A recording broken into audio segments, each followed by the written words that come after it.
নমস্কাৰ দ্ৰুত সংবাদৰ সৈতে ষ্টুডিঅত মহিমাশ্ৰী অসমৰ সকলো নৈত ভুটভুটিৰ চলাচলত নিষেধাজ্ঞা জাৰি কৰা হৈছে অসমৰ কোনো নৈতে চলাব নোৱাৰিব ভুটভুটি পৰিবহণ মন্ত্ৰী চন্দ্ৰমোহন পাটোৱাৰীয়ে নিৰ্দেশ জাৰি কৰি কয় যে ভুটভুটিত ন্যূনতম জীৱন ৰক্ষাৰ ব্যৱস্থা নাই কোনো লাইফ জেকেটৰ ব্যৱস্থা নাই ভুটভুটিত মুখ্যমন্ত্ৰী সৰ্বানন্দ সোণোৱালৰ সৈতে অগপ বিধায়িনী দলৰ মঙলবাৰে সন্ধিয়া এক বৈঠক অনুষ্ঠিত হয় নাগৰিকত্ব সংশোধনী বিধেয়ক সন্দৰ্ভত মুখ্যমন্ত্ৰীৰ আলোচনাত মিলিত হয় অগপৰ বিধায়িনী দলটো মুখ্যমন্ত্ৰীৰ সন্মুখত দলৰ স্থিতি স্পষ্ট কৰি নাগৰিকত্ব সংশোধনী বিধেয়ক মানি নোলোৱাৰ হুংকাৰ অগপৰ মুখ্যমন্ত্ৰীক সাক্ষাৎ কৰি দলীয় কৰ্মীৰ অসন্তুষ্টিৰ কথা অৱগত কৰে অগপৰ বিধায়ক তথা মন্ত্ৰীসকলে লগতে ৰাজ্যৰ বিভিন্ন সমস্যা আৰু উন্নয়নৰ সন্দৰ্ভত মুখ্যমন্ত্ৰীৰ আলোচনাত মিলিত হয় অগপৰ বিধায়িনী দলটো মুখ্যমন্ত্ৰীয়ে হোৱা এই বৈঠকত উপস্থিত থাকে মন্ত্ৰী হিমন্ত বিশ্ব শৰ্মা ডেভেলপমেণ্টৰ কথা বতৰাবিলাক আলোচনা কৰিছোঁ আৰু আমাৰ কৰ্মীসকলক কাম কাজত চৰকাৰী যিবিলাক কাম কাজ আছে যিবিলাক কমিটি আছে বিভিন্ন পৰ্যায়ত নতুনকৈ হ'বলগীয়া কমিটি সেই কথাবিলাক সম্পৰ্কত আমি আলোচনা কৰিছোঁ নাগৰিকত্ব সংশোধনী বিধেয়ক 2016 এই সম্পৰ্কত আমাৰ স্থিতি অতি স্পষ্ট ইয়াত কোনো দ্বিতীয় কথা নাই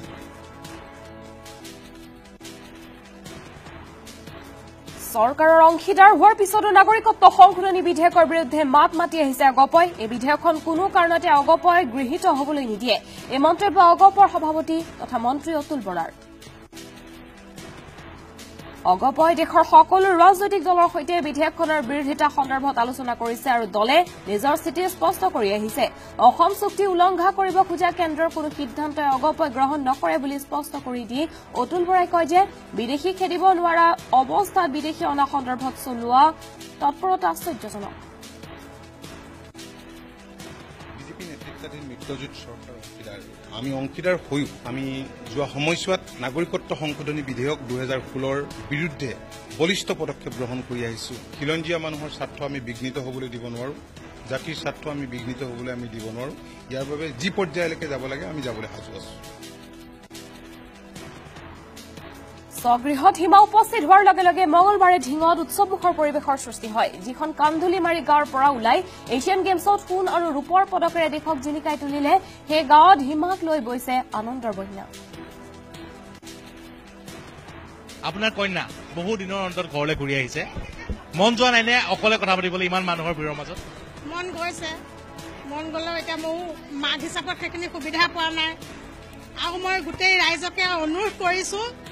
যে সীমাক কোনোবাই হয়তো লগ পাইছে পোৱা নাই তেখেতসকলে যে সীমাৰ ওপৰত অভিমান কৰি নাথাকে তাইক যেন আশীৰ্বাদ দিয়ক আৰু মৰম কৰক স্বগৃহত উপস্থিত হোৱাৰ পূৰ্বে নগাঁৱত ঢিং এক্সপ্ৰেছ হিমা দাসক বিপুল আদৰণি জনোৱা হয় খগেন মহন্ত প্ৰেক্ষাগৃহত এক আড়ম্বৰপূৰ্ণ অনুষ্ঠানত হিমা দাসক এখন শৰাই জাপি মানপত্ৰ আদিৰে সম্বৰ্ধনা জনাই নগাঁও ক্ৰীড়া সন্থাই কেন্দ্ৰীয় ৰেল ৰাজ্যমন্ত্ৰী ৰাজেন গোহাঁই জলসম্পদ মন্ত্ৰী কেশৱ মহন্তই হিমা দাসক জনালে সম্বৰ্ধনা এই সম্বৰ্ধনা অনুষ্ঠানতে নগাঁও নুৰুল আমিন ষ্টেডিয়ামত নিৰ্মাণ হ'বলগীয়া 400 মিটাৰ এথলেটিক্স ট্ৰেকটো হিমা দাসৰ নামত নামাকৰণৰ কথা ঘোষণা কৰে ৰাজেন গোহাঁয়ে অনুষ্ঠানত উপস্থিত আছিল বিধায়ক ৰূপক শৰ্মা শিলাদিত্য দেৱকে ধৰি কেইবাজনো বিশিষ্ট ব্যক্তি নগাঁৱত 135টা সংগঠনে হিমা দাসক সম্বৰ্ধনা জনায় অসম চৰকাৰৰ ক্ৰীড়া আঁচনিক প্ৰশংসা কৰি নগাঁও ক্ৰীড়া সন্থাক আধুনিকীকৰণৰ আহ্বান জনাই ঢিং এক্সপ্ৰেছ হিমা দাসে খগেন মহন্ত প্ৰেক্ষাগৃহত অনুষ্ঠিত সম্বৰ্ধনা অনুষ্ঠানত নিজৰ ভাষণত হিমাই প্ৰথমে নিজক জিলিকাই তুলিবলৈ শিকিব লাগিব বুলি মন্তব্য কৰে নিজৰ লগতে নগাঁও ঢিং আৰু অসমকো জিলিকাই তোলাৰ গভীৰ আগ্ৰহৰ কথা উল্লেখ কৰে হিমা দাসে বিশ্ব এথলেটিক্সত নিজৰ নাম সোণালী আখৰেৰে লিখা হিমাই 10টা মেডেল লৈ প্ৰধানমন্ত্ৰীৰ লগত ফটো উঠাৰ হেঁপাহো প্ৰকাশ কৰে ভাষণৰ মাজতে অসমৰ খাদ্য সকলোতকৈ সুস্বাদু বুলি উল্লেখ কৰে হিমা দাসে বৰ্তমান গভৰ্ণমেণ্টে খুব ধুনীয়া ধুনীয়া স্কিম লৈ আহিছে আপোনালোকে যিমান পাৰে চেষ্টা কৰক সেইখিনি বস্তুখিনি ল'বলৈ গভৰ্ণমেণ্টৰ তাত বহুত আছে অসমত যেতিয়া ল'ব লাগে খালি তাৰ কাৰণে অকণ কষ্ট কৰক পইচা পাব পইচাৰ কাৰণেতো খেলিছোঁ ন পইচা পাব এটা মেডেল লৈ হওক 50 লাখ টকা পাই যাব বাছ কাম চেটে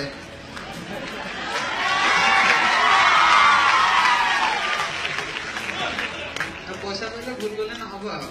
ন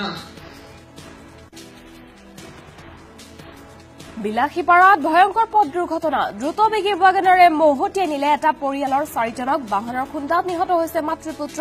গুৰুতৰভাৱে আহত হৈছে পৰিয়ালটোৰ আন 2 সদস্য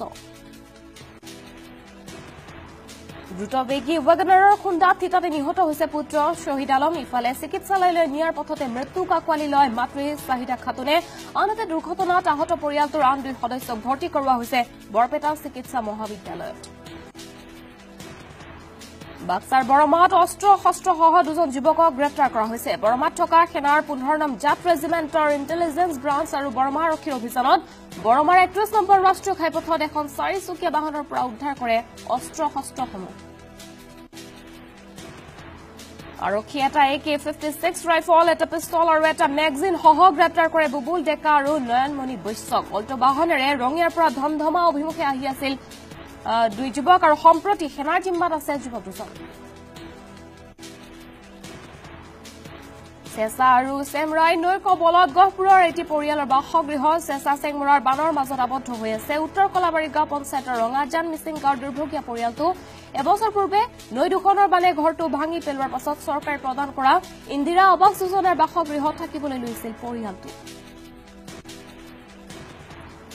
কিন্তু ভৰ বাৰিষাত চেঁচা চেংমৰাৰ বানে পুনৰ খহাই নিলে পৰিয়ালটোৰ নতুন ঘৰখনৰ ভেটিৰে চোৱা বৰ্তমান চেঁচা চেংমৰাৰ কুবাল খুঁটাৰ মাজত আধা ভঙা বাসগৃহত শিশুসহ দিন অতিবাহিত কৰিবলগীয়া হৈছে দুৰ্ভগীয়া পৰিয়ালটোৱে প্ৰশাসন কিংবা চৰকাৰৰ কিছু সহানুভূতিৰ আশাৰে দিন অতিবাহিত কৰিছে পৰিয়ালটোৱে গোৱালপাৰাত শিশু নিৰ্দিষ্টৰ ঘটনা দুৰ্নয় আৰক্ষী থানাৰ অন্তৰ্গত লেলাৰ অসম মেঘালয় সীমান্তৰ থবলপাৰা গাঁৱৰ দেবেন ৰাভাৰ পুত্ৰ বুলবুল ৰাভা নামৰ যুৱকজন বিগত 5 ছেপ্টেম্বৰৰ পৰা সন্ধানহীন হৈ আছে 5 ছেপ্টেম্বৰত ছয়গাঁৱলৈ বুলি ফুৰিবলৈ গৈছিল বুলবুল ৰাভা উভতি আহোঁতে চাইকেল কিনি অনাৰ কথা কৈ নগদ 6,000 টকা লৈ গৈছিল বুলবুলে সেইদিন ধৰি আজি এসপ্তাহে কোনো সূত্ৰ নাই যুৱকজনৰ ঘটনা সংক্ৰান্তত পৰিয়ালৰ লোকে দুৰ্নয় আৰক্ষী থানাত এখন এজাহাৰ দাখিল কৰে আনহাতে পৰিয়ালৰ লোকৰ ৰাইজৰ প্ৰতি আহ্বান কোনো সদাশয় লোকে যদি বুলবুল ৰাভাৰ সন্ধান লাভ কৰে তেন্তে আৰক্ষী অথবা পৰিয়ালক ফোন নম্বৰত খবৰ দিবলৈ অনুৰোধ জনায় বিশ্বখনিকৰ বিশ্বকৰ্মা পূজালৈ মাজত আৰু মাত্ৰ কেইটামান দিন বাকী ব্যস্ততা বাঢ়িছে মৃৎশিল্পীসকলৰ মাজত মঙলদৈ চহৰৰ মাজমজিয়াত বিগত 40 বছৰে এনেধৰণৰ মৃন্ময় মূৰ্তি নিৰ্মাণ কৰি আহিছে এইসকল মৃৎশিল্পীয়ে এইবেলি বিশ্বকৰ্মাৰ শিল্পালয়ে প্ৰায় 1.5 শতাধিক মূৰ্তি নিৰ্মাণ কৰিছে 4 গৰাকী শিল্পীয়ে মৃন্ময় মূৰ্তিসমূহত এতিয়া অন্তিম পৰখ দিয়াত ব্যস্ত হৈ পৰা পৰিলক্ষিত হৈছে মঙলদৈৰ পুনিয়া দাসক মটৰছৰ মহেন্দ্ৰ মাৰাজো নামৰ গাড়ীখনৰ শুভ উদ্বোধন কৰে অভিনেত্ৰী শ্যামন্তিকা শৰ্মা ইয়াৰ উপৰি উদ্বোধনী অনুষ্ঠানত উপস্থিত থাকে স্থানীয় বিধায়ক গুৰুজ্যোতি দাস ভয়েছ ইণ্ডিয়া কিডছৰ বিজয়ী কণ্ঠ শিল্পী মানসী চহৰীয়া SBI ধন জমা থোৱাৰ ক্ষেত্ৰত নতুন নীতিৰ প্ৰণয়ন আনৰ একাউণ্টত এতিয়াৰ পৰা জমা দিব নোৱাৰিব ধন নিজ পৰিয়ালৰ সদস্যৰ একাউণ্টতো দিব নোৱাৰিব ধন একাউণ্ট হোল্ডাৰৰ অনুমতিত জমা কৰিব পাৰিব ধন দক্ষিণ কামৰূপৰ চাম্পুপাৰাত বন বিভাগে অভিযান চলাই জব্দ কৰে 6 লাখাধিক টকাৰ চোৰাংকাত ডিএফঅ ৰঞ্জন গোস্বামীৰ নেতৃত্বত চাম্পুপাৰাৰ মঙলবৰীয়া সাপ্তাহিক বজাৰত এই অভিযান চলিছিল গোৱালপাৰাত খাদ্যত বিষক্ৰিয়া হৈ 20 জনকৈ ছাত্ৰ অসুস্থ হৈ পৰিছে ব্ৰহ্মপুত্ৰ একাডেমীৰ ছাত্ৰাবাসত থলুৱা মাছৰ নামত চালানী মাছ খোৱাৰ ফলতে ছাত্ৰ কেইজন অসুস্থ হৈ পৰে চালানী মাছ খোৱাৰ পিছতে পেটৰ বিষ আৰু বমি কৰিবলৈ ধৰাত ছাত্ৰসকলক গোৱালপাৰাৰ চলেৰ হাস্পতালত ভৰ্তি কৰোৱা হয় তেজপুৰত ডিপুটা নৈত নৱজাতকৰ মৃতদেহ উদ্ধাৰ কৰা হয় পানীত উপঙি থকা অৱস্থাত মৃতদেহটো প্ৰত্যক্ষ কৰে ৰাইজে কোনো দুৰ্বৃত্তই মোনাত ভৰাই পেলাই দিয়াৰ সন্দেহ কৰিছে একাংশই ঘটনাস্থলীৰ পৰা আৰক্ষীয়ে মৃতদেহটো উদ্ধাৰ কৰি তদন্ত অব্যাহত ৰাখিছে